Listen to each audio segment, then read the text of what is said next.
우리 아버지 몸에 손대면 니놈들 목이 먼저 달아날 것이다. 동네 바보가 키운 줄로만 알았던 이 아이들. 대체 누구기에 이토록 대단한 기계를 품고 있는 걸까요? 오늘의 사연 시작합니다. 맛있는 야담.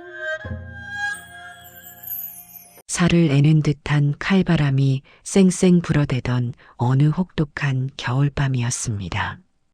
해는 이미 서산으로 넘어가고 어둑어둑해진 산길을 절뚝거리며 내려오는 사내가 있었습니다.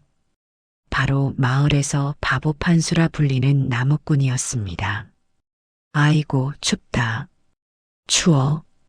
우리 어머니 드릴 약 사려면 내일은 나무를 더 많이 해야 하는데. 판수는 입김을 호호 불어가며 언손을 녹였습니다.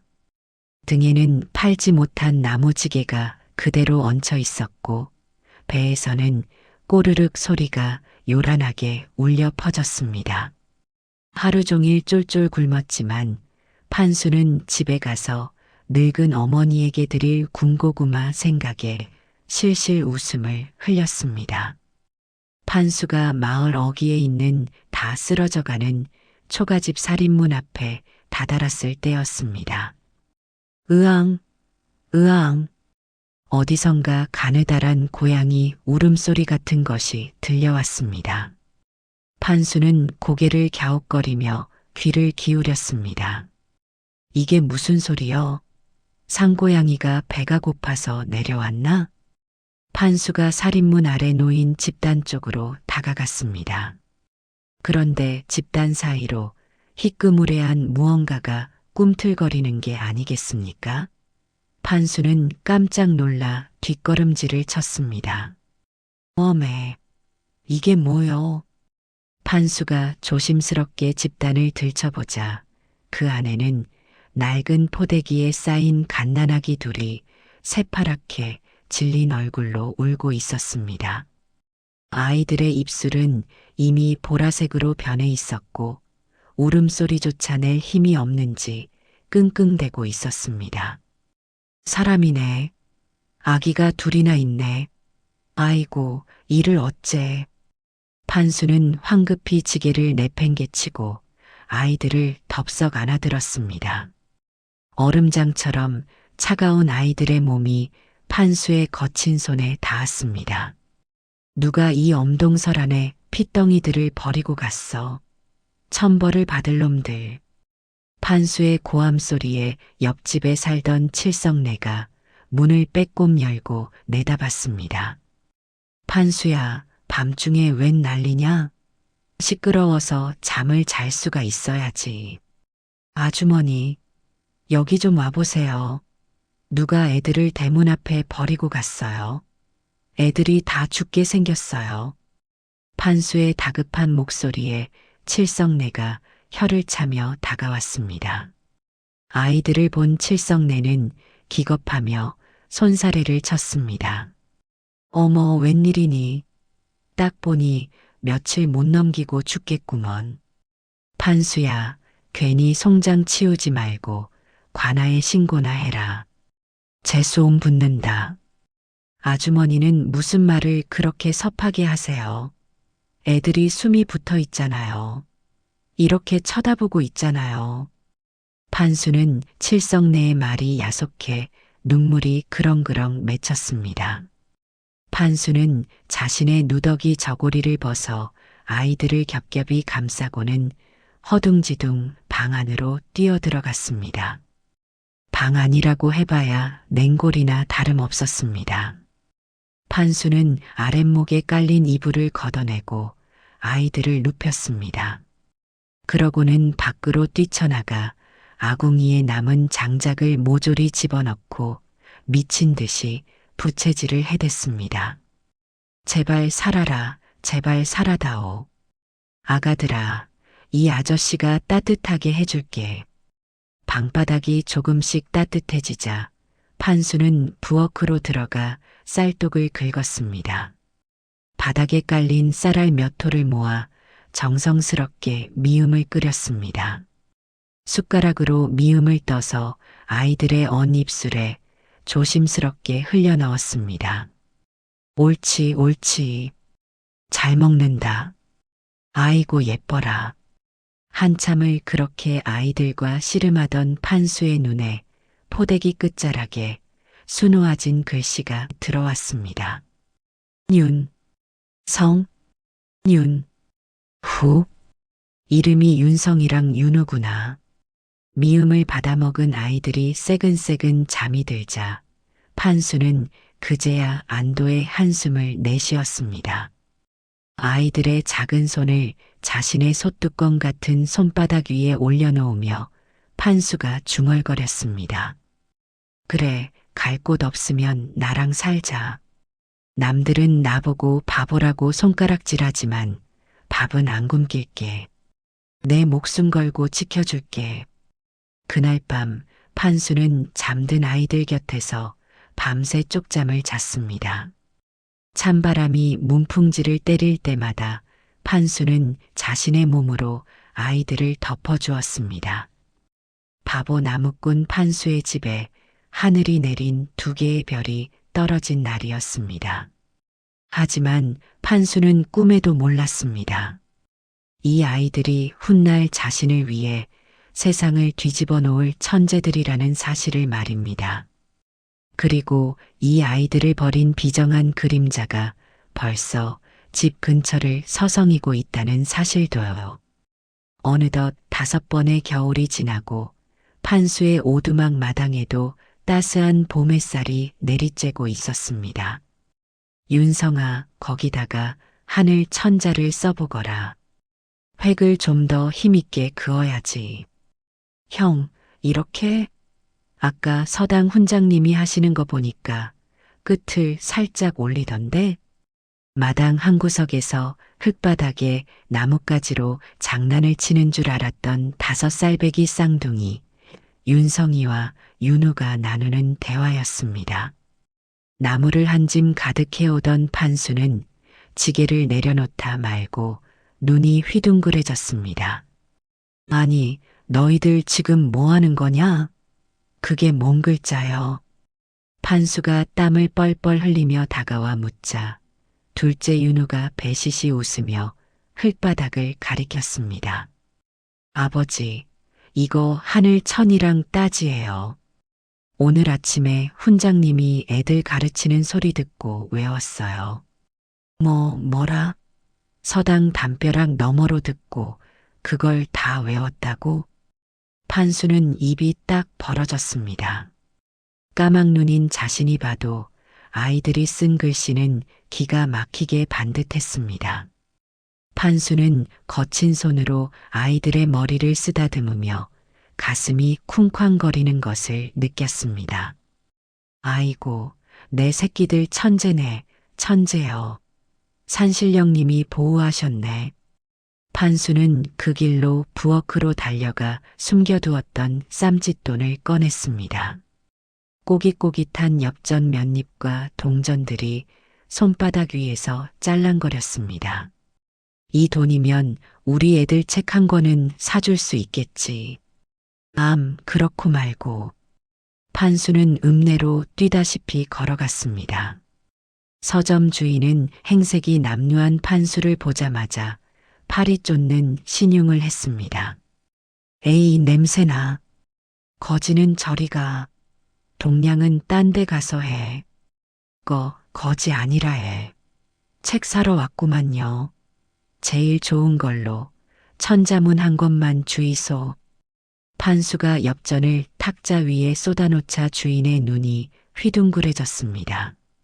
판수는 헌 책방 구석에 처박혀 있던 낡은 천자문 한 권을 품에 안고 세상을 다 얻은 듯 벙실거리며 집으로 돌아왔습니다. 얘들아, 아버지가 책 사왔다. 이거 보고 공부 열심히 해야 혀. 윤성이와 윤우는 책을 받아들고는 서로 얼굴을 마주보며 환하게 웃었습니다. 놀랍게도 쌍둥이는 책을 받은 지 사흘 만에 그 어려운 글자들을 줄줄 외워버렸습니다. 소문은 발 없는 말이 되어 천리 밖까지 퍼졌습니다. 마을 서당의 훈장님이 판수의 오두막을 찾아온 것은 그로부터 며칠 뒤였습니다. 이리 오너라. 여기가 신동이 산다는 그 집이냐? 훈장님은 뒷짐을 지고 헛기침을 하며 마당으로 들어섰습니다. 판수는 허겁지겁 마루에서 내려와 넙죽절을 올렸습니다. 아이고, 훈장님께서 누추한 곳까지 어인 일입니까? 내 놈 아들들이 천자문을 다 뗐다는 게 사실이냐? 내 직접 확인을 좀 해봐야겠다. 훈장님은 윤성이와 윤우를 불러앉히고 몇 가지 어려운 글자를 물어보았습니다. 쌍둥이는 막힘없이 대답했고 심지어 그 뜻풀이까지 완벽하게 해냈습니다. 훈장님은 무릎을 탁 치며 감탄했습니다. 허허, 이런 총구석에 기린 아들이 숨어 있었구나. 판수야, 이 아이들을 내 서당으로 보내거라. 내 돈은 받지 않고 가르쳐 주마. 판수는 너무 기뻐서 눈물이 날 지경이었습니다. 바보 소리 듣는 자신 때문에 아이들 앞길이 막힐까 늘 노심초사했는데 훈장님이 거두어 주신다니 꿈만 같았습니다. 하지만 기쁨도 잠시, 시련은 예고 없이 찾아왔습니다. 다음 날 아침 판수는 아이들에게 깨끗하게 빨아둔 옷을 입혀 서당으로 보냈습니다.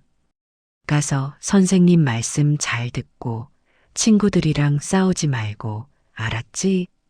네, 아버지 다녀오겠습니다.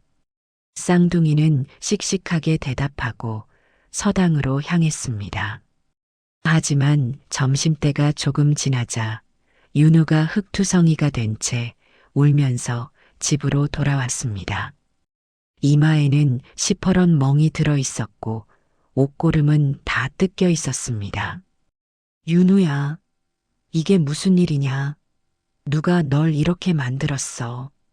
판수가 깜짝 놀라 윤우를 안아 올리자 뒤따라 들어온 윤성이가 씩씩거리며 말했습니다. 최 부자네 아들 짓이에요. 걔가 아버지 보고 바보 멍청이라고 놀렸단 말이에요. 윤성이가 주먹을 꽉 쥐며 말을 이었습니다.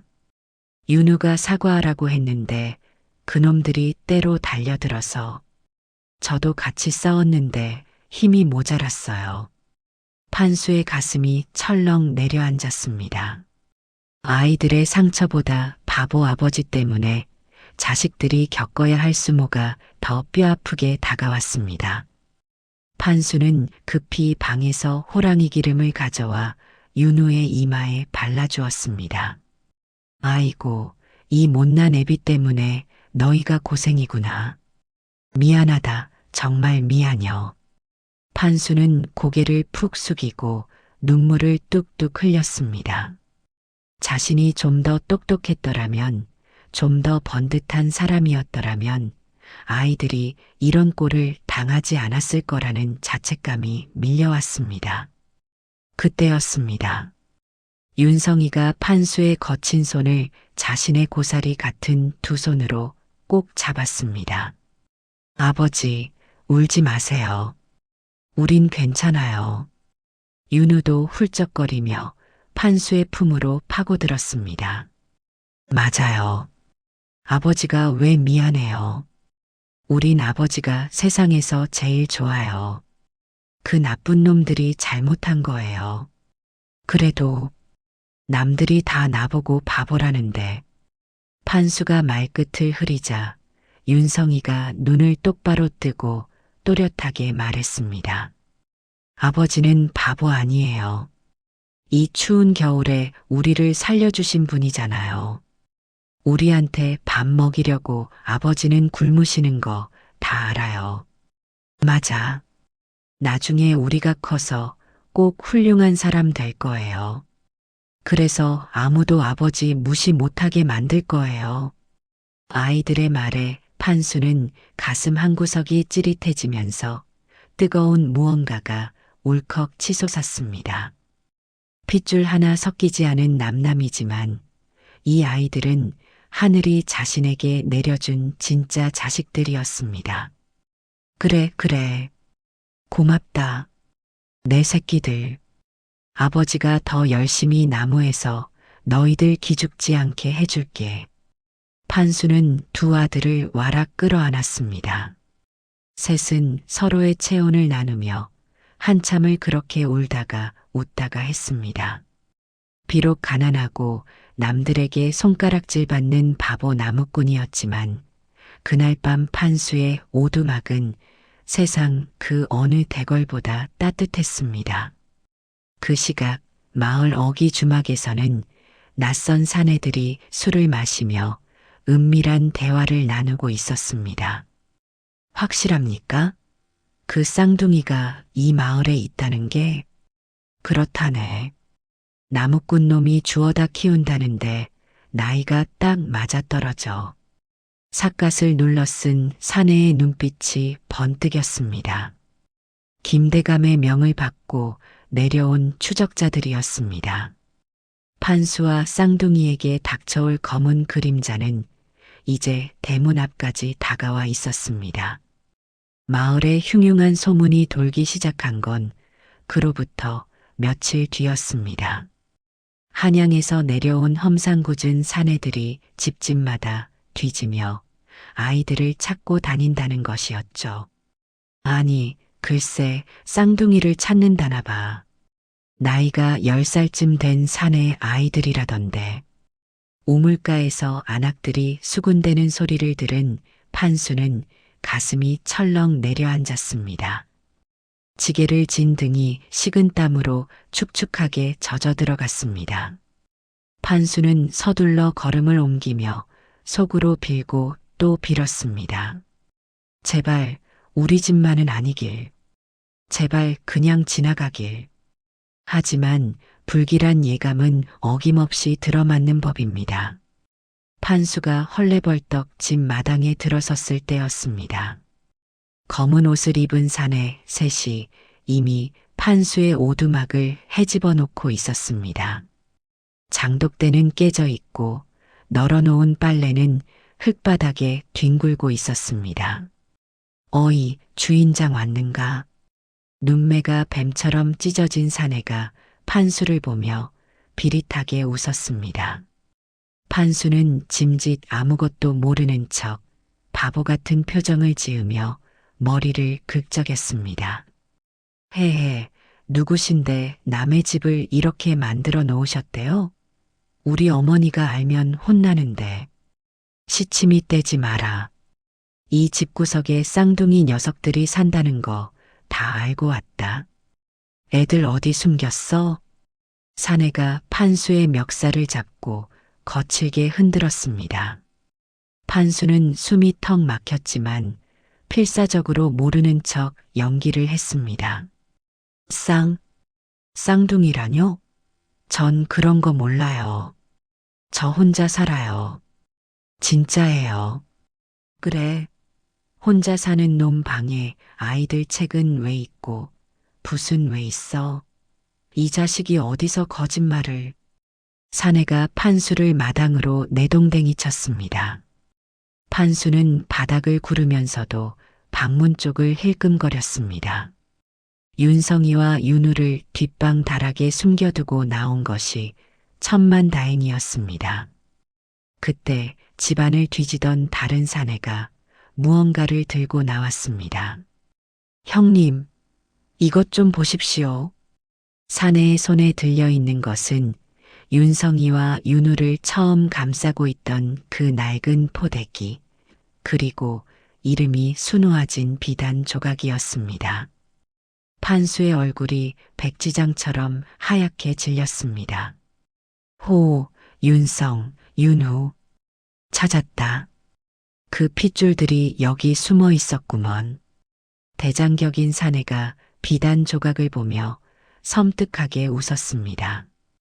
그러고는 판수에게 다가와 허리춤에 찬 칼자루를 툭툭 쳤습니다. 내 놈이 그동안 쥐새끼처럼 잘도 숨겨 키웠구나.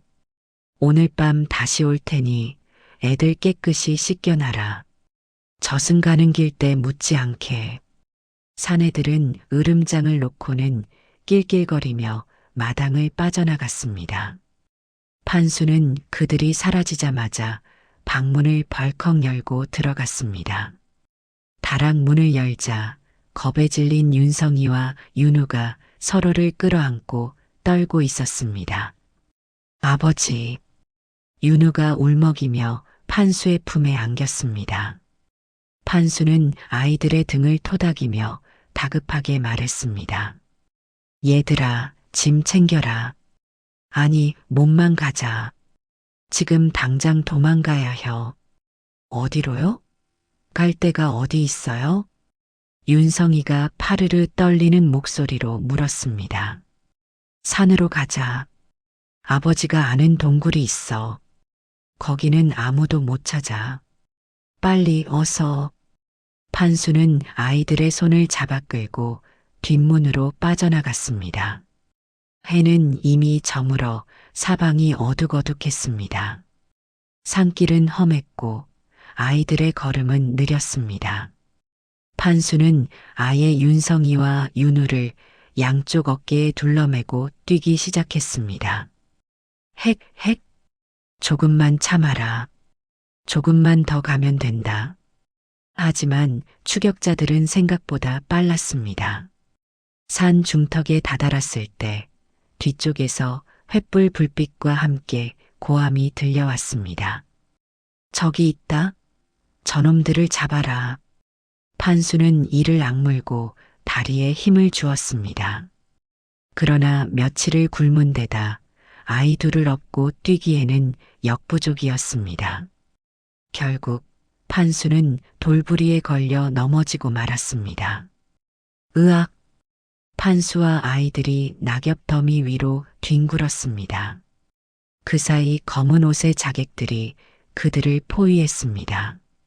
서늘한 달빛 아래 자객들의 칼날이 번뜩였습니다. 도간에 든 쥐꼬리구나. 순순히 애들을 내놓으면 내 놈 목숨은 살려주마. 자객이 칼끝을 겨누며 다가왔습니다. 판수는 비틀거리며 일어나 아이들 앞을 가로막았습니다. 안 돼. 내 새끼들은 못 데려가. 차라리 나를 죽여라. 판수는 주변에 떨어져 있던 굵은 나무 몽둥이를 집어들고 마구 휘둘렀습니다. 이 미친놈이. 자객 하나가 비웃으며 칼을 휘둘렀습니다. 윽. 판수의 왼쪽 어깨에서 붉은 피가 분수처럼 솟구쳤습니다. 살이 찢어지는 고통에 비명이 터져 나올 뻔했지만 판수는 입술을 깨물어 참았습니다. 아이들이 보고 있었으니까요. 아버지, 아버지. 윤성이와 윤우가 울부짖으며 판수의 다리에 매달렸습니다. 물러서라. 얘들아, 내 뒤에 꼭 붙어 있어. 판수는 피 흐르는 어깨를 움켜쥐고 다시 몽둥이를 치켜들었습니다. 눈앞이 가물가물해졌지만 여기서 쓰러지면 아이들이 죽는다는 생각 하나로 버텼습니다. 끈질긴 놈이네. 그래, 소원이라면 같이 보내주마. 자객 셋이 동시에 달려들었습니다. 판수는 눈을 질끈 감고 아이들을 감싸 안았습니다. 어머니, 죄송해요. 먼저 갑니다. 윤성아, 윤우야. 미안하다. 날카로운 칼바람 소리가 귓가를 스치는 순간이었습니다. 탁! 어디선가 천둥 같은 기압 소리가 들리더니 둔탁한 타격음이 연달아 울려 퍼졌습니다. 커! 판수가 슬며시 눈을 뜨자 믿을 수 없는 광경이 펼쳐져 있었습니다.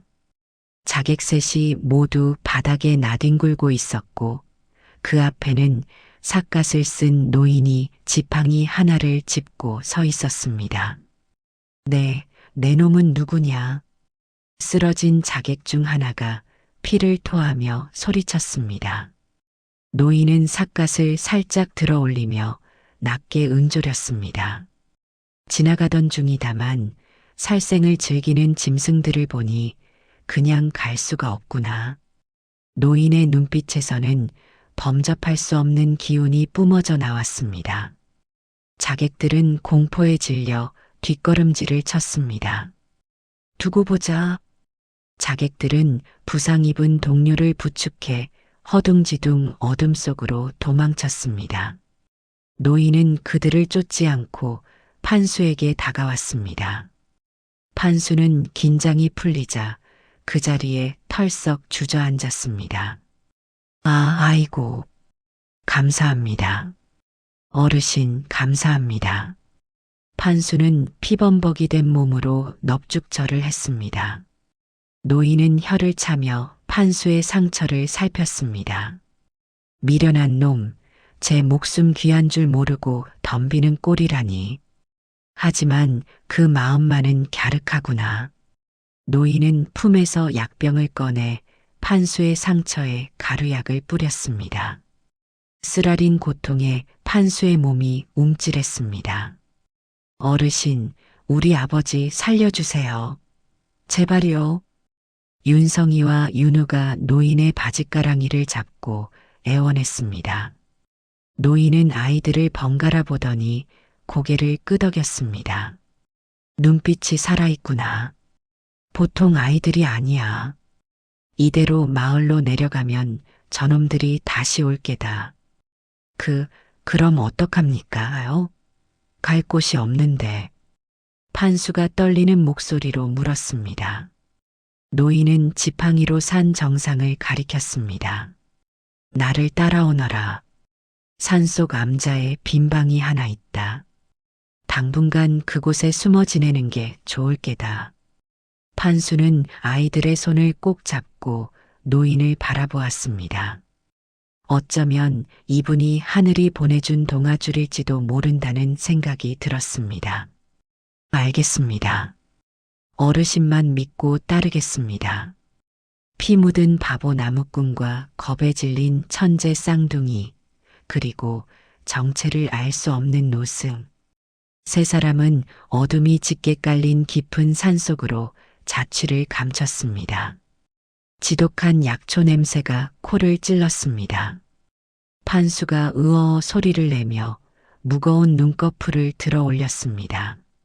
눈앞에 낡은 석가래가 보이고 옆에서는 타닥타닥 장작 타는 소리가 들려왔습니다. 아버지, 정신이 드세요? 형, 아버지 깨어나셨어. 스님. 윤성이와 윤우가 판수의 가슴팍에 얼굴을 묻고 엉엉 울음을 터뜨렸습니다. 판수는 움직여지지 않는 팔을 억지로 들어 아이들의 머리를 쓰다듬었습니다. 으이그, 울보들. 나 안 죽는다. 너희들 두고 내가 어딜 가냐. 며칠 동안 열이 펄펄 끓어서 죽는 줄 알았잖아요. 얼마나 무서웠는데. 윤우가 콧물을 훌쩍이며 말했습니다. 그때 방문이 열리고 자객들을 물리쳤던 노승이 김이 모락모락 나는 약사발을 들고 들어왔습니다. 천운이구나. 칼에 독이 묻어 있어 자칫하면 저승길 길동무가 될 뻔했어. 판수는 몸을 일으키려다 찢어지는 통증에 다시 비명을 질렀습니다. 아이고, 무리하지 말게. 도끼는 빠졌지만 상처가 아물려면 한참 멀었으니. 노승은 판수에게 약사발을 건네며 혀를 찼습니다. 판수는 약을 단숨에 들이켜고는 노승에게 고개를 숙였습니다. 스님, 죽을 목숨 살려주셔서 감사합니다. 은혜는 꼭 갚겠습니다. 은혜는 무슨... 그보다 자네, 이 아이들을 어쩔 셈인가? 산 아래로 내려가면 그놈들이 득달같이 달려들 텐데. 노승의 말에 판수의 얼굴이 어두워졌습니다. 오갈 데 없는 신세, 당장 먹고 살 길도 막막했습니다. 판수가 한숨을 푹 쉬자 노승이 진지한 눈빛으로 윤성이와 윤우를 바라보며 말했습니다. 내 제안 하나 하지. 이 아이들 보통 물건이 아니야. 내가 거두어 가르쳐 보고 싶네. 예, 스님께서요? 그래. 글공부뿐만 아니라 제 몸 하나 지킬 무예까지 가르칠 걸세. 자네는 여기서 장작이나 패고 밥이나 하면서 지내면 돼. 어떤가? 판수는 눈이 휘둥그레졌습니다. 천재 소리 듣던 아이들에게 제대로 된 스승을 찾아주지 못해 늘 가슴이 아팠는데 생명의 은인이 스승까지 되어준다니 이보다 더 좋을 순 없었습니다. 아이고, 감사합니다. 정말 감사합니다.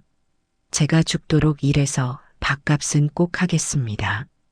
그날부터 산사에서의 기묘한 동거가 시작되었습니다.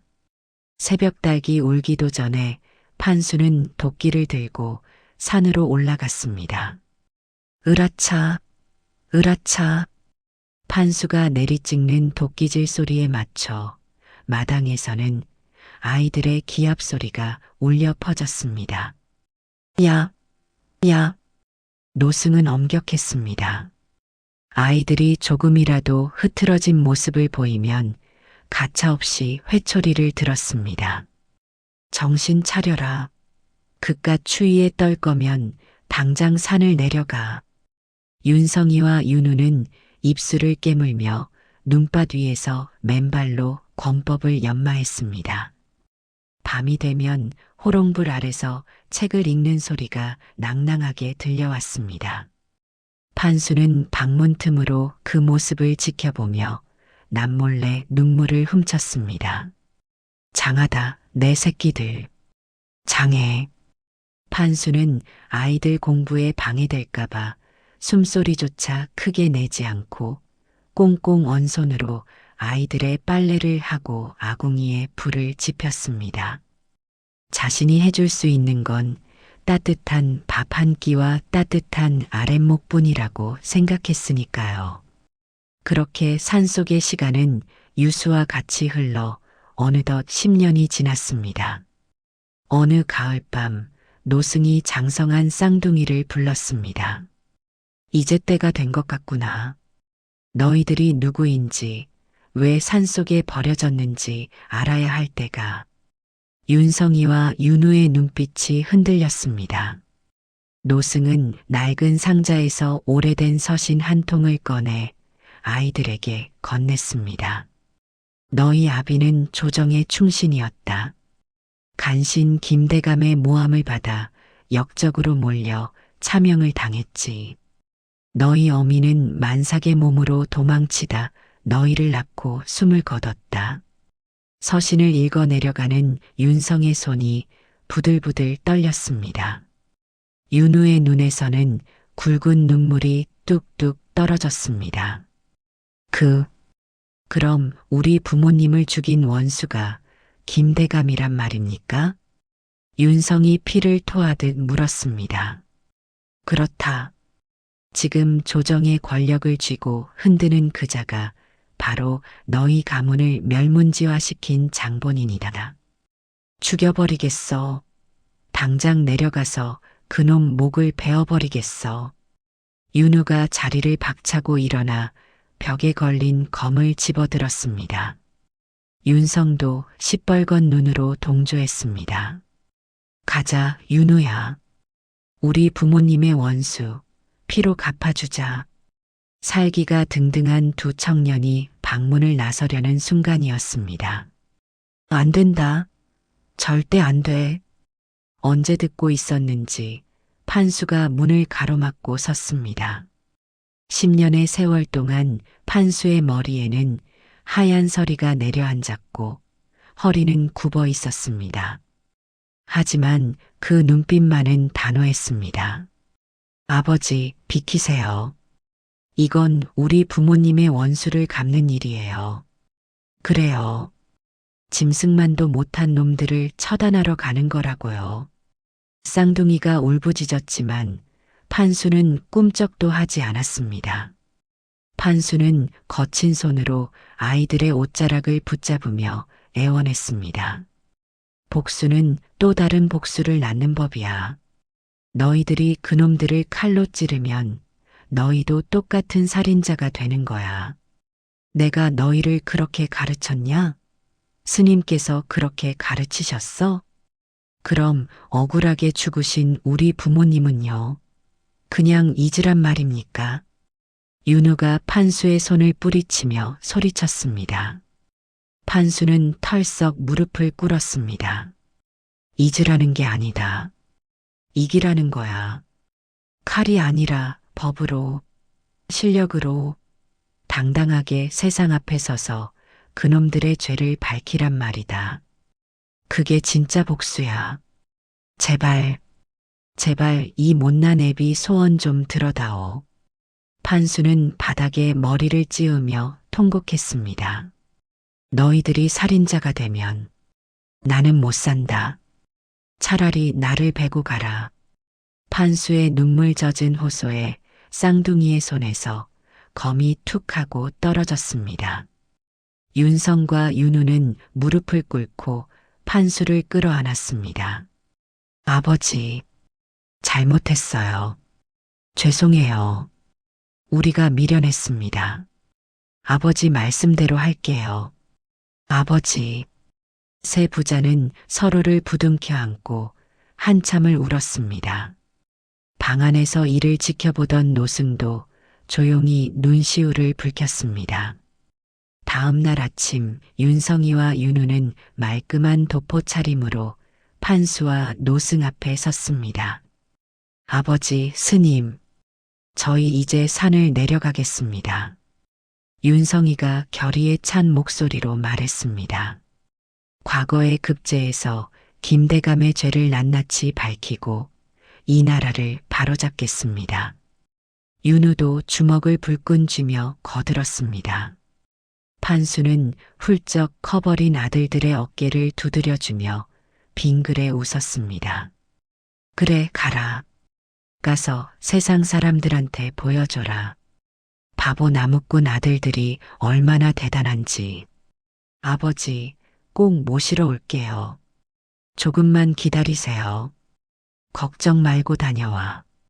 밥 잘 챙겨 먹고. 판수는 멀어지는 아들들의 뒷모습이 보이지 않을 때까지 손을 흔들고 또 흔들었습니다. 10년 전 핏덩이들을 업고 도망쳤던 그 길을 이제는 천하를 호령할 대장부들이 걸어가고 있었습니다.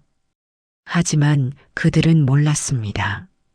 한양에는 10년 전보다 더 교활하고 잔혹해진 김대감이 거대한 덫을 놓고 기다리고 있다는 것을 말입니다. 한양의 하늘에 합격을 알리는 북소리가 둥둥 울려 퍼졌습니다.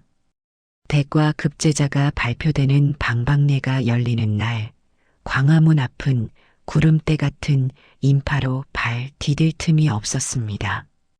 이번 장원이 누구요? 김대감네 셋째 아들인가? 아닐세. 듣도 보도 못한 이름이야. 윤성이라던가. 사람들이 웅성거리는 사이 게시판에 붉은 글씨가 나붙었습니다. 장원 윤성, 차성 윤우. 군중 속에서 탄성이 터져 나왔습니다. 이름 없는 시골 선비 둘이 나란히 장원과 차석을 휩쓸었으니 도성이 발칵 뒤집힐 만도 했지요. 잠시 후 붉은 관복을 차려입은 윤성이와 윤우가 어전으로 나아갔습니다. 임금은 대돌 아래 엎드린 두 청년을 흐뭇한 눈으로 내려다보았습니다. 고개를 들라. 과인이 너희들의 답안을 보고 무릎을 쳤다. 어찌 그리 어린 나이에 세상을 꿰뚫는 해안을 가졌느냐. 황공하옵니다, 전하. 윤성이가 떨리는 목소리로 대답했습니다. 임금은 호기심 어린 눈빛으로 물었습니다. 너희를 가르친 스승이 누구냐? 필시 이름난 대학자이거나 명문가의 어른일 터인데 순간 조정 대신들의 시선이 쌍둥이에게 쏠렸습니다. 저 뒤쪽에 서 있던 김대감마저 긴장한 표정으로 귀를 기울였습니다. 윤성이는 옆에 있는 윤우와 눈빛을 교환하더니 다시 한번 바닥에 머리를 조아리며 입을 열었습니다. 전하, 저희를 가르친 분은 산속에서 나무를 베는 나무꾼이옵니다. 나무꾼? 그게 무슨 소리냐? 임금은 물론이고 대신들도 웅성거리기 시작했습니다. 저희 아버지는 글자 하나 모르는 까막눈이옵니다. 하지만 굶주린 저희에게 밥을 먹이려 자신의 끼니를 굶으셨고 책을 사주려 피투성이가 되도록 나무를 하셨습니다. 그분의 희생이 없었다면 저희는 이 자리에 없었을 것입니다. 윤우가 울먹이며 말을 보탰습니다. 남들은 바보라 손가락질했지만 저희에게는 세상 그 누구보다 지혜롭고 위대하신 분입니다. 임금은 잠시 말을 잇지 못했습니다. 화려한 문장 뒤에 숨겨진 진한 땀 냄새와 눈물. 임금은 옥좌에서 몸을 일으키며 명했습니다. 여봐라, 당장 그 나무꾼을 모셔오라. 과인이 그 훌륭한 아비를 직접 봐야겠다. 그 시각 산사에서 장작을 패고 있던 판수에게 관군들이 들이닥쳤습니다. 판수라는 자가 누구요? 전데요? 왜들 그러슈? 나 아무 잘못도 안 했는데. 판수는 겁을 집어먹고 뒷걸음질을 쳤습니다. 관군 대장이 판수에게 다가와 정중하게 고개를 숙였습니다.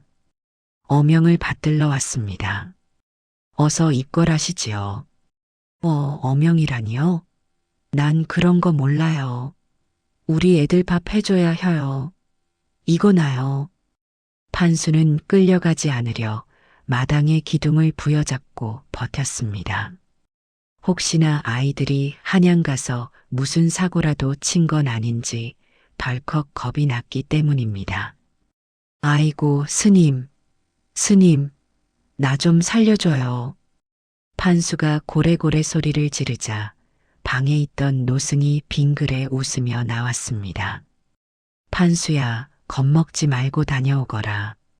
내가 뿌린 씨앗이 꽃이 되어 부르는 게다. 판수는 영문도 모른 채 관군들이 태워준 가마에 실려 한양으로 향했습니다. 평생 지게만 져봤지 가마는 처음이라 멀미가 나서 죽을 맛이었습니다. 마침내 대궐에 도착한 판수는 화려한 기와집과 높으신 양반들의 기세에 눌려 오들오들 떨었습니다. 누더기 옷에 집신을 신은 판수의 모습은 대궐 안에서 유독 튀었습니다. 전하, 소인은 죄가 없구만요. 죽을 죄를 지었습니다요. 판수는 임금 얼굴도 쳐다보지 못하고 바닥에 납작 엎드렸습니다. 그때였습니다. 아버지. 익숙한 목소리에 판수가 고개를 번쩍 들었습니다. 붉은 관복에 어사화를 꽂은 윤성이와 윤우가 판수에게 달려오고 있었습니다. 윤성아, 윤우야, 너희 꼬라지가 왜 그러냐? 무슨 광대 노름하러 갔었냐?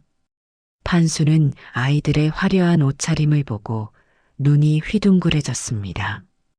윤성이가 판수의 거친 손을 잡고 펑펑 울며 말했습니다. 아버지, 저장원 급제했어요.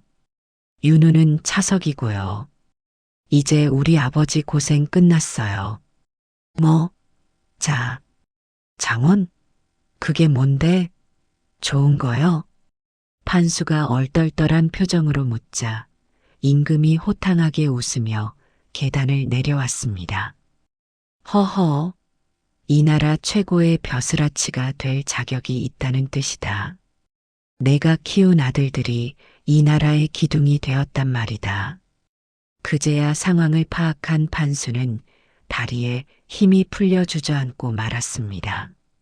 아이고, 세상에. 감사합니다. 산신령님 감사합니다. 어머니, 보고 계시죠? 우리 애들이 해냈어요. 판수는 임금 앞인 것도 잊고 바닥을 치며 통곡했습니다.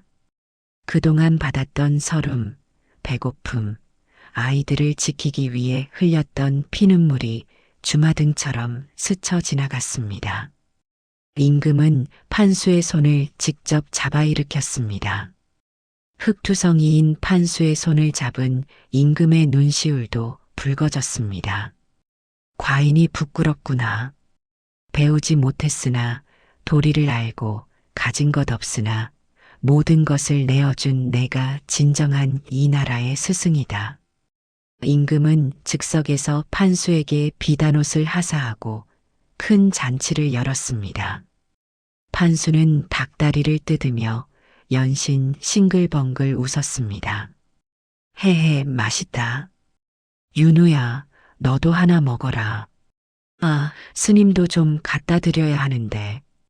그 모습에 대신들도 눈시울을 붉히며 술잔을 기울였습니다. 오직 구석에 앉은 김대감만이 낯빛이 흙빛이 되어 부들부들 떨고 있었습니다. 소식은 삽시간에 고향 마을까지 퍼졌습니다. 금이환양. 비단옷을 입은 판수와 쌍둥이가 마을 입구에 들어서자 풍악이 울리고 온 동네 사람들이 몰려 나왔습니다. 예전에 판수를 놀리던 박서방과 칠성내도 맨발로 뛰어나왔습니다. 아이고, 판수 어르신, 몰라 뵀습니다요. 제가 죽을 죄를 지었습니다. 박서방이 판수 앞에 넙죽 큰 절을 올렸습니다. 어머, 우리 동네에 정승 판서가 나셨네. 판수야, 아니 판수님. 내 그럴 줄 알았다니까. 칠성내가 호들갑을 떨며 아부했습니다. 판수는 거드름을 피울 법도 한데 예전처럼 허허 웃으며 박서방의 어깨를 두드렸습니다. 일어나슈, 박서방. 이웃끼리 왜 이러슈? 나 그냥 나무꾼 판수요. 다들 막걸리나 한잔 하러 갑시다. 판수의 소박한 한마디에 마을 사람들은 환호성을 질렀습니다. 판수 만세, 윤성 도령 만세, 윤우 도령 만세.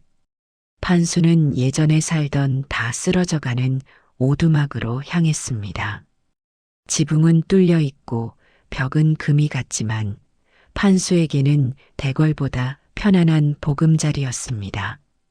아버지, 저희가 기와집으로 새로 지어드릴게요. 이제 편하게 사세요. 윤성이가 말하자 판수는 고개를 가로저었습니다. 아니다. 난 여기가 좋다. 너희 처음 만난 곳이고 너희 키운 곳이자녀. 그냥 비 안 새게 지붕이나 좀 고치면 돼.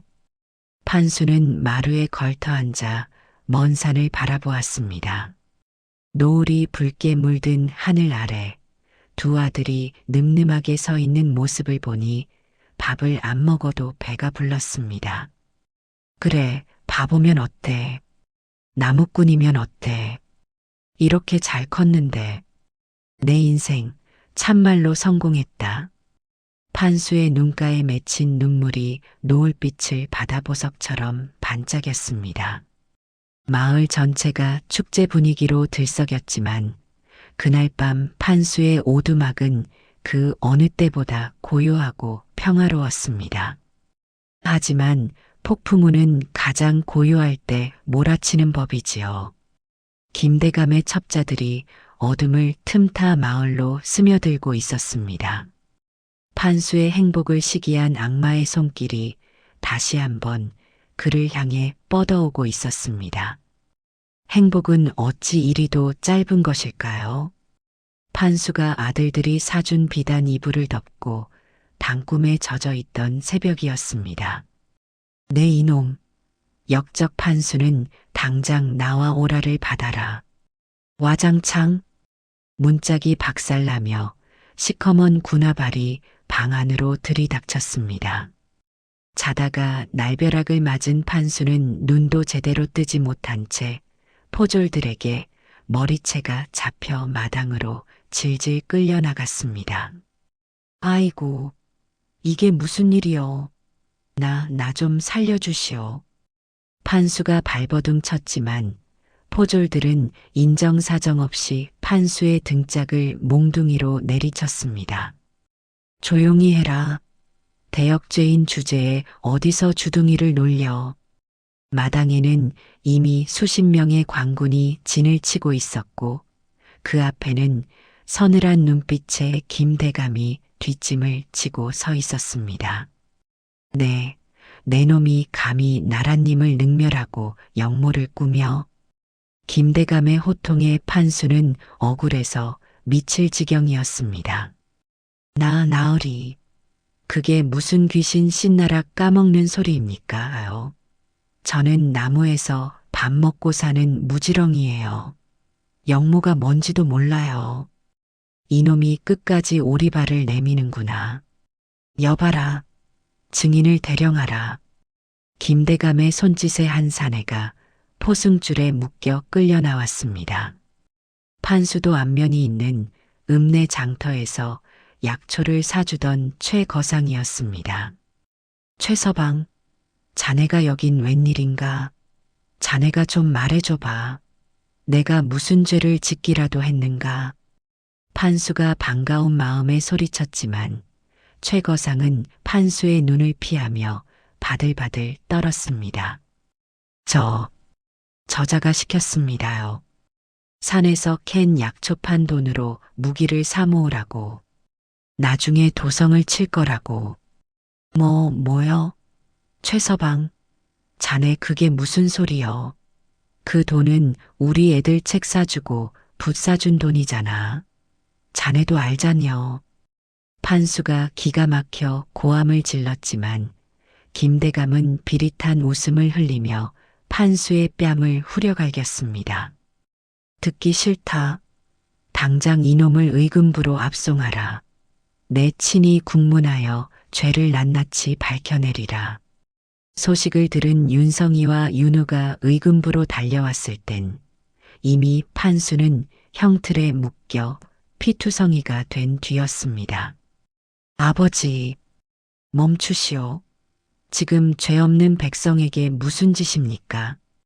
윤성이가 눈에 불을 켜고 형방으로 뛰어들려 하자 포졸들이 창을 겨누며 막아섰습니다. 김대감이 의자에 삐딱하게 앉아 차를 마시며 이죽거렸습니다. 오, 장원 급제하신 나리들이 오셨구만. 하지만 여긴 국법을 집행하는 곳이네. 사사로운 정으로 끼어들 곳이 아니야. 증거를 대십시오. 우리 아버지가 역모라니 지나가는 개가 웃을 일입니다. 윤우가 김대감 앞에 서서 따졌습니다. 김대감은 찻잔을 탁 내려놓으며 표정을 굳혔습니다. 증인도 있고 자금줄도 확인되었다. 내 놈들 아비가 산속에서 몰래 칼을 갈고 있었다는 걸 천하가 다 아는데 증거 타령이냐? 그건 모함입니다. 대감께서 꾸민 짓 아닙니까? 윤성이가 소리치자 김대감이 벌떡 일어나 윤성의 멱살을 잡았습니다. 이놈, 어디서 감히. 내 놈들 아비가 역적이면 너희들도 역적의 자식이다.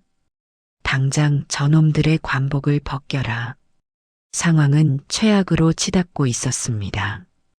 판수는 형틀에 매달린 채 아들들을 보며 흐느꼈습니다. 윤성아, 윤우야, 나 때문에 그러지 마라. 그냥 가라. 제발 가. 판수의 입에서는 피거품이 일었습니다. 매질이 다시 시작되었습니다. 매우 쳐라. 바른 대로 불 때까지 쳐라. 으악, 으악. 판수의 비명소리가 의금부 담장을 넘어갔습니다. 윤성이와 윤우는 피가 거꾸로 솟는 것 같았지만 지금 당장 힘으로 맞섰다간 아버지까지 위험해질 수 있었습니다. 그날 밤 김대감이 은밀히 윤성이와 윤우를 불렀습니다. 방법이 아주 없는 건 아니다. 김대감은 기름진 얼굴로 징그럽게 웃으며 제안했습니다. 너희가 아비와의 연을 끊겠다고 선언해라. 그자는 원래 미천한 천민이고 너희는 양반의 핏줄이니 속아서 컸다고 말이다. 그리고 그자가 역적임을 너희 입으로 증언해라. 뭐라고요? 지금 폐륜을 저지르란 말입니까? 윤우가 주먹을 부들부들 떨었습니다. 선택해라. 아비랑 같이 역적으로 몰려 죽든가, 아비를 버리고 부귀영화를 누리든가. 어차피 그 늙은이는 살아서 나가긴 글렀어. 더러운 입 닥치시오. 내 반드시 당신의 추악한 죄를 밝혀내고 말 테다. 윤성이는 자리를 박차고 일어났습니다. 협상은 결렬되었습니다. 이제 남은 시간은 많지 않았습니다. 다음 날 아침 윤우는 대궐 앞마당에 거적을 깔고 석고대제를 시작했습니다. 전하, 아비의 억울함을 풀어주시옵소서. 제 아비는 평생 벌레 한 마리 죽이지 못한 착한 사람입니다. 윤우는 이마가 깨져 피가 흐르도록 바닥에 머리를 찧었습니다. 지나가던 백성들도 그 모습에 눈시울을 붉히며 수군거렸습니다. 저 효자들이 저러는 걸 보니 필시 무슨 사연이 있는 게야. 김대감이 또 사람 잡아. 한편 윤성이는 거짓 차림으로 변장하고 장터로 숨어들었습니다. 거짓 증언을 한 최거상을 찾기 위해서였습니다. 최서방, 어디 갔어? 오늘 장사 안 나왔어? 윤성이가 상인들에게 물었지만 다들 쉬쉬하며 입을 다물었습니다. 몰라. 어제 김대감 댁 하인들이 데려가는 걸 봤는데 그 뒤로는 깜깜무소식이야. 윤성이는 직감했습니다.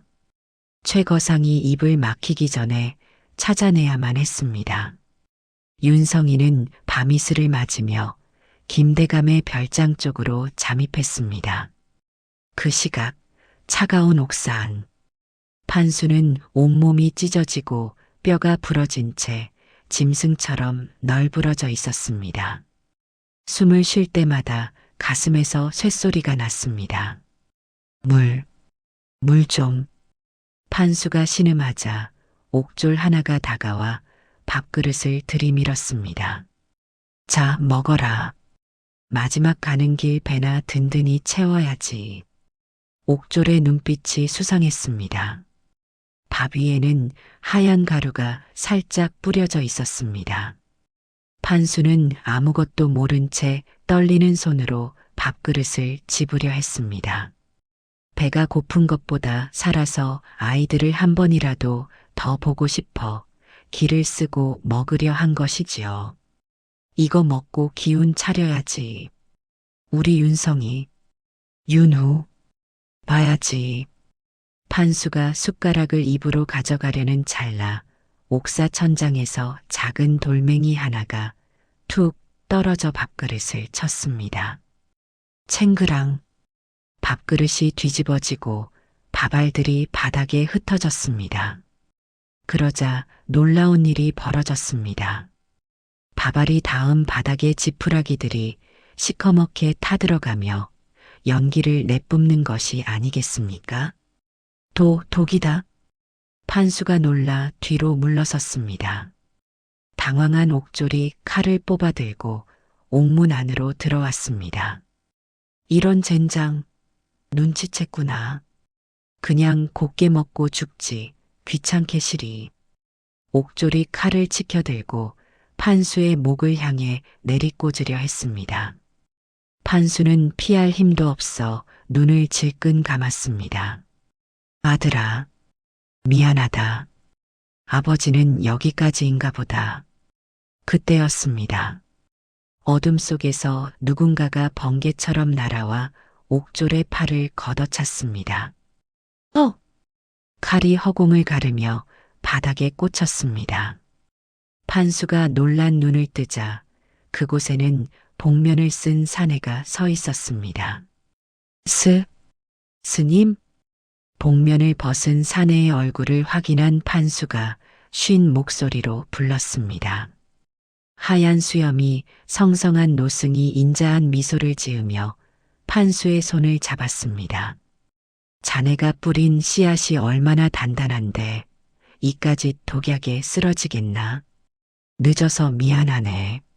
노승은 바닥에 나뒹구는 옥조를 밧줄로 꽁꽁 묶고는 바닥에 쏟아진 시커먼 밥알을 주머니에 쓸어 담았습니다.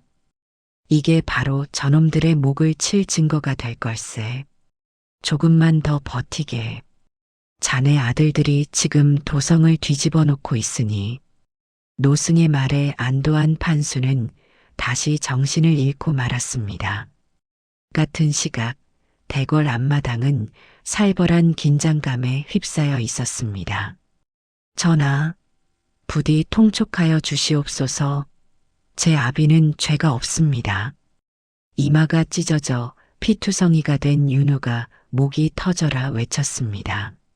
며칠째 물 한 모금 마시지 않고 석고대제를 올리는 윤우의 모습에 임금의 마음도 흔들리고 있었습니다.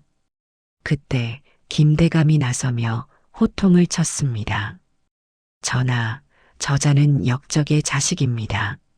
당장 끌어내어 참수해야 마땅합니다. 누가 역적이란 말이냐? 그때 궐문 저편에서 우렁찬 고함이 들려왔습니다. 거짓골을 한 윤성이가 포승줄에 묶인 한 사내를 질질 끌고 들어오고 있었습니다. 바로 종적을 감췄던 최거상이었습니다. 형님, 윤우가 놀라 소리쳤습니다. 윤성이는 최거상을 임금 앞에 내동댕이 치며 바닥에 머리를 찧었습니다. 전하, 이자가 바로 제 아버지를 모함한 증인입니다. 이자의 입으로 진실을 듣고 판단해 주십시오. 임금의 눈빛이 매서워졌습니다. 여봐라, 저자의 입을 열라. 겁에 질린 최거상은 김대감과 눈이 마주치자 사시나무 떨듯 떨었습니다. 김대감이 눈을 부라리며 입모양으로 죽는다고 협박했지만 윤성이가 칼을 뽑아 최거상의 목에 겨누며 소리쳤습니다. 사실대로 말해라. 누가 시켰느냐? 내 아버지 목숨가 내 놈 목숨으로 갚기 전에 말해. 살기 등등한 윤성의 기세에 눌린 최거상이 결국 울음을 터뜨리며 실토했습니다. 자, 잘못했습니다요. 다 김대감마님께서 시키신 일입니다. 판수 그 사람은 아무 죄도 없어요. 약초판 돈은 애들 공부시킨다고 쓴 게 맞습니다요. 순간 조정이 술렁거렸습니다. 김대감의 얼굴이 사색이 되었습니다. 전하, 저놈이 미쳤나 봅니다. 모함입니다. 저놈들이 짜고 치는 고스톱입니다. 김대감이 발악하며 부인했지만 때마침 노승이 시커멓게 탄 밥알이 든 주머니를 들고 어전에 나타났습니다. 이것을 보십시오. 방금 전 옥사에서 김대감의 하수인이 판수에게 먹이려던 독약 섞인 밥입니다. 노승이 옥졸에게서 뺏은 김대감의 인장이 찍힌 밀서를 함께 내밀자 김대감은 그 자리에 주저앉고 말았습니다. 모든 것이 끝난 것입니다. 임금은 벼락 같은 분노를 쏟아냈습니다. 내 이놈, 감히 과인의 눈과 귀를 가리고 충직한 백성을 죽이려 해? 여봐라, 당장 저놈의 관복을 벗기고 옥에 가두어라. 내 친히 국문하여 그 죄를 엄히 다스릴 것이다. 전하, 억울합니다. 전하, 김대감은 포졸들에게 질질 끌려나가면서도 끝까지 발악했습니다. 하지만 그를 동정하는 사람은 아무도 없었습니다. 임금은 윤성이와 윤우에게 다가와 직접 일으켜 세웠습니다. 과인이 어리석어 너희와 너희 아비를 고생시켰구나. 미안하다. 정말 미안하다. 성은이 망극하옵니다. 전하. 쌍둥이는 서로를 부둥켜 안고 오열했습니다. 판수가 옥에서 풀려나던 날 하늘은 언제 그랬냐는 듯 맑게 개어 있었습니다. 하지만 판수의 몰골은 처참했습니다. 온몸이 피멍투성이에 다리는 부러져 제대로 걷지 못했습니다. 아버지, 대궐 문 앞에서 기다리던 윤성이와 윤우가 판수를 보자마자 달려가 무릎을 꿇었습니다. 판수는 퉁퉁 부은 눈으로 아이들을 확인하고는 입 빠진 입으로 해사하게 웃었습니다. 왔냐? 내 새끼들. 밥은 먹었냐? 죽다 살아나서도 자식 밥 걱정부터 하는 바보 같은 아버지. 윤성이는 판수의 등 뒤로 돌아가 넓은 등을 내밀었습니다. 업히세요, 아버지. 집에 가요. 우리가 모실게요. 아니요. 내 발로 갈 수 있어. 옷 버린다. 잔말 말고 업히세요. 이제 평생 아버지 업고 다닐 거니까. 윤성이가 버럭 소리를 지르자 판수는 못 이기는 척 아들의 등에 업혔습니다. 윤우는 판수의 벗겨진 신발을 챙겨 들고 옆에서 부축했습니다. 마을로 돌아오는 길은 눈물바다였습니다. 소식을 들은 마을 사람들이 심리 밖까지 마중을 나왔습니다. 판수야, 살아 돌아왔구나. 장하다, 장해. 우리가 미안해. 다시는 자네 무시 안 할게. 사람들은 판수가 탄 꽃가마 뒤를 따르며 풍악을 울렸습니다. 김대감에게 매수되었던 벼슬아치들은 줄줄이 파직되었고 판수의 억울한 누명은 깨끗이 벗겨졌습니다. 임금은 판수에게 최고의 어의를 보내 치료를 돕게 하고 큰 상을 내려 위로했습니다. 며칠 뒤 판수의 오두막 마당. 따뜻한 봄 햇살 아래 판수가 대청마루에 누워 있었습니다. 아야, 아야. 살살 좀 해라. 아버지, 엄살 좀 피우지 마세요. 약 발라야 빨리 낫죠. 윤우가 판수의 다리에 정성스럽게 약을 바르며 투덜거렸습니다. 부엌에서는 윤성이가 서툰 솜씨로 닭을 삶고 있었습니다. 형, 물 다 넘친다.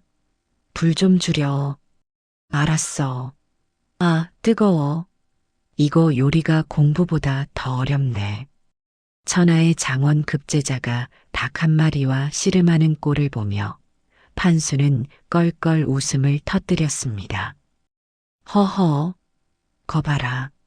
너희는 압이 없으면 밥도 못 얻어먹어. 내가 빨리 일어나야지 원. 그러니까 얼른 나으시라고요. 우리 아버지 솜씨 따라가려면 100년은 걸리니까. 윤우가 판수의 품에 얼굴을 비비며 애교를 부렸습니다. 판수는 아들의 머리칼에서 나는 땀 냄새를 깊이 들이마셨습니다. 죽음의 문턱에서 돌아와 다시 맞는 이 냄새가 살아있다는 그 어떤 증거보다 달콤했습니다. 고맙다. 안 버리고 데리러 와줘서. 판수의 혼잣말에 윤성이가 소뚜껑을 닫으며 달려와 소리쳤습니다. 아버지가 우릴 안 버렸는데 우리가 어떻게 버려요? 그런 소리 하면 닭백숙 국물도 안 줄 거예요. 맞아요. 우린 아버지 껌딱지라니까요. 세 부자는 서로를 바라보며 한참을 웃었습니다. 마당에 핀 진달래꽃보다 더 붉고 따뜻한 웃음꽃이 판수의 낡은 집에 가득 피어났습니다. 한편 유배지로 떠나는 김대감의 행렬이 마을 앞을 지나가고 있었습니다. 그는 죄인 호송룡 수레에 갇혀 사람들이 던지는 돌멩이와 오물을 뒤집어 쓰고 있었습니다. 천벌을 받은 게지. 그렇고 말고. 칠성내가 침을 퇴뱉으며 말했습니다. 권력에 취해 사람 귀한 줄 몰랐던 자의 비참한 말로였습니다. 이제 모든 시련은 끝났습니다. 바보 나무꾼과 천재 쌍둥이에게는 꽃길만 남은 듯 했습니다. 하지만 이들의 이야기가 여기서 끝난다면 섭섭하겠지요? 판수의 회가변 날, 온 나라를 놀라게 할 마지막 깜짝 선물이 기다리고 있었습니다. 과연 그 선물은 무엇일까요? 세월은 유수와 같이 흘러 어느덧 판수의 머리에도 하얀 눈이 소복이 내려앉았습니다. 오늘은 바로 판수의 환갑잔치가 열리는 날입니다. 임금님이 하사하신 기와집 마당에는 전국 팔도에서 올라온 산의 진미가 상다리가 휘어지도록 차려졌습니다. 아이고, 정승판서 나리들이 여길 다 오시고. 이거 내가 감히 앉아도 되는 자리요? 판수는 비단옷이 어색한 듯 연신 옷자락을 만지작거리며 엉거주춤 서 있었습니다. 정승의 자리에 오른 윤성이와 판서가 된 윤우가 양쪽에서 판수를 부축해 상석인 보료 위에 앉혔습니다. 아버지, 무슨 말씀을 그렇게 하세요? 오늘 이 자리의 주인은 임금님도 아니고 정승도 아니고 바로 우리 아버지세요. 윤성이가 판수의 거친 손을 꼭 잡으며 말했습니다. 맞아요. 아버지 안 계셨으면 저희가 어떻게 이런 호사를 누리겠어요. 마음 편하게 받으세요. 윤우가 술잔에 귀한 청주를 가득 따르며 웃었습니다. 마당에는 고을 원님부터 시작해 한양에서 내려온 높은 벼슬아치들이 줄지어 판수에게 절을 올렸습니다. 판수 어르신, 만수무강하십시오. 어르신의 덕망은 익히 들어 존경하고 있습니다. 평생 바보 소리만 듣고 살았던 판수는 이 상황이 도무지 믿기지 않았습니다. 구석에서 떡을 먹던 칠성내가 눈물을 훔치며 박서방에게 속삭였습니다. 여보, 저기 봐요. 판수 얼굴이 활짝 핀 꽃 같네. 내 평생 저 양반 저렇게 웃는 거 처음 봐. 그러게 말일세. 자식 농사 하나는 기가 막히게 지었어. 하늘이 감동할 만도 하지. 잔치가 무르익을 무렵 윤성이가 자리에서 일어나 하객들을 향해 섰습니다. 좌중이 조용해지자 윤성이는 판수를 가리키며 입을 열었습니다. 여러분, 제 아버지는 글자 한자 모르는 분입니다. 셈도 잘 못하셔서 시장에서 거스름 돈을 떼이기 일쑤였습니다. 사람들이 웅성거리자 윤성이는 눈시울을 붉히며 말을 이었습니다. 하지만 제 아버지는 세상에서 가장 지혜로운 분입니다. 추운 겨울밤, 피 한 방울 섞이지 않은 버려진 핏덩이들을 품어 살려내셨고, 당신은 굶으면서도 저희에게는 흰 쌀밥을 먹이셨습니다. 저희가 배운 글은 스승님께 배운 것이나 저희가 배운 사람의 도리는 모두 아버지의 헌신에서 배운 것입니다. 윤성이가 바닥에 넙죽 큰 절을 올리자 윤우도 따라 엎드렸습니다. 아버지, 키워주셔서 감사합니다. 저희 아버지라서 정말 고맙습니다. 판수는 참았던 눈물을 왈칵 쏟아냈습니다. 주름진 볼을 타고 흐르는 뜨거운 눈물이 비단 옷자락을 적셨습니다. 아이고, 못난 놈들. 일어서라, 어서 일어서. 바보 애비가 뭐가 자랑스럽다고. 판수는 떨리는 손으로 아들들의 어깨를 감싸 안았습니다. 그 모습을 지켜보던 하객들도 모두 눈물을 훔쳤습니다. 심지어 까다롭기로 소문난 도승지 대감마저 옷소매로 눈가를 찍어냈습니다. 그날 밤 잔치가 끝나고 모두가 돌아간 뒤였습니다. 판수는 대청마루에 앉아 둥근 보름달을 올려다보고 있었습니다. 아버지, 안 주무세요? 밤이슬 차요. 윤우가 담요를 들고 나와 판수의 어깨에 덮어주었습니다. 윤우야, 달이 참 밝다. 꼭 너희들 처음 만난 날 같구나. 그날도 이렇게 밝았어요? 그럼 대문 앞에 놓인 너희들 얼굴이 달덩이처럼 환했지. 그때 내가 너희를 안 데려왔으면 내 인생이 얼마나 심심했을까 싶다. 판수는 윤우의 손을 잡고 껄껄 웃었습니다. 하지만 잡은 손에 힘이 조금씩 빠지고 있었습니다. 아버지, 어디 편찮으세요? 윤성이가 이상한 낌새를 채고 달려왔습니다. 판수는 스르르 눈을 감으며 고개를 가로저었습니다. 아니다. 그냥 좀 졸리네. 윤성아, 윤우야. 나 먼저 가서 좀 쉴란다. 아버지, 안 돼요. 오늘 좋은 날이잖아요. 정신 좀 차려보세요. 윤우가 울먹이며 판수를 흔들었습니다. 판수는 힘겹게 눈을 떠 아들들의 얼굴을 하나하나 담았습니다. 울지 마라. 나 참 행복했다. 너희들 덕분에 바보 판수가 호강하고 간다. 고맙다. 내 아들로 와줘서. 정말 고맙다. 판수의 입가에 옅은 미소가 번졌습니다. 험한 산길을 오르내리며 굳은 살이 박인 거친 손이 툭 하고 바닥으로 떨어졌습니다. 아버지, 아버지. 고요한 밤하늘에 쌍둥이의 통곡 소리가 울려 퍼졌습니다.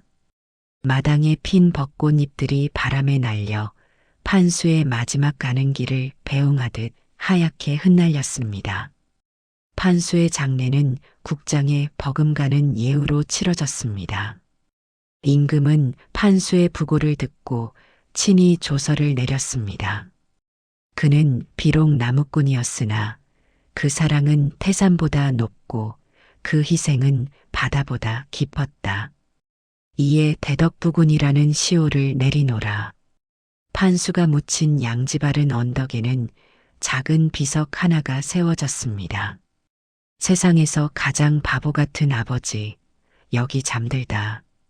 윤성이와 윤우는 벼슬길에 있으면서도 틈만 나면 고향에 내려와 아버지의 산소를 돌봤습니다. 그들은 판수의 가르침대로 평생 청렴하고 백성을 사랑하는 정치를 펼쳐 만인의 존경을 받았습니다.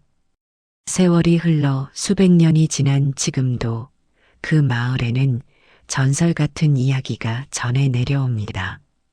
산속에 버려진 아이들을 데려다 정승으로 키워낸 바보 나무꾼 이야기. 가진 것 없어도 사랑 하나면 세상을 바꿀 수 있다는 그 기적 같은 이야기 말입니다. 혹시 여러분의 삶이 고달프고 힘들 때면 기억해 주세요. 어딘가에서 바보 나무꾼 판수가 여러분을 보며 괜찮다, 다 잘 될 거다라고 허허 웃으며 응원하고 있다는 것을요. 여러분, 오늘 들려드린 바보 나무꾼 판수의 이야기 어떠셨나요? 남들은 다 바보라고 손가락질했지만 핏덩이 같은 생명을 외면하지 않았던 판수의 그 따뜻한 마음이 결국엔 기적을 만들어냈습니다. 요즘같이 각박한 세상에 조건 없는 사랑이 얼마나 위대한지 다시 한번 생각해 보게 되네요. 가진 것이 많아야만 베풀 수 있는 것은 아닙니다. 판수처럼 투박하지만 진심 어린 마음 하나가 누군가의 인생을 그리고 세상을 바꿀 수 있으니까요. 오늘 밤 여러분의 곁에 있는 소중한 사람들에게 따뜻한 말 한마디 건네보시는 건 어떨까요? 이야기를 끝까지 들어주신 분이 계시다면 잘 들었다고 댓글 하나만 남겨주세요. 감사합니다.